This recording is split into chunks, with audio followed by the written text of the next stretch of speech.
अस्सलामु अलैकुम वरहमतुल्लाहि वबरकातुहू।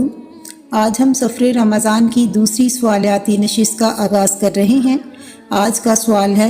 रमज़ानुल मुबारक में जन्नत के दरवाज़े खुलने और जहन्नुम के दरवाज़े बंद होने से क्या मुराद है। हज़रत अबू हुरैरा रज़ियल्लाहु अन्हु से मरवी है कि हुज़ूर नबी अकरम सल्लल्लाहु अलैहि वसल्लम ने इरशाद फरमाया,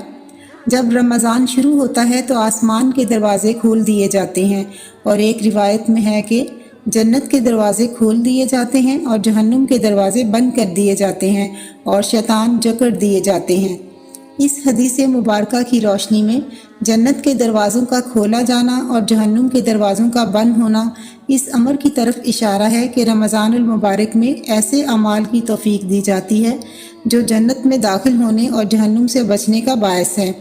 माह रमज़ान में बाकी महीनों की निस्बत अल्लाह ताला का फजल करम और खैरात व बरक़ात कसरत से तकसीम होती हैं। बस रोज़ादार गुनाह कबाइर से बचता है और रोज़े की बरकत से उसके सगीरा गुनाह भी बख्श दिए जाते हैं, जिसके सबब वो जन्नत का मुस्तहिक ठहरता है। हुज्जतुल्लाह अल-बालिगा में हज़रत शाह वलीउल्लाह मुहद्दिस दहलवी रज़ियल्लाहु ताला अन्हु इस हदीस की शरह में फरमाते हैं, जन्नत के दरवाज़ों का खोला जाना अहले ईमान के लिए फ़ज़ल है, वरना कुफ़ार व मुशरिकीन तो इन दिनों में गुमराही और ज़लालत में पहले से ज़्यादा मसरूफ़ हो जाते हैं, क्योंकि शायर अल्लाह की हद तक करते हैं। अहले ईमान चूँकि रमज़ान के रोज़े रखते हैं और इबादत व रियाज़त करते हैं, इस मुबारक महीने में नेकियों की कसरत करते हैं और बुराइयों से बचे रहते हैं, इसलिए हम ये कह सकते हैं कि इनके लिए जन्नत के दरवाज़े खोल दिए गए हैं और जहन्नुम के दरवाज़े बंद कर दिए गए हैं। और जन्नत के दरवाज़ों के खोले जाने का फ़ायदा ये है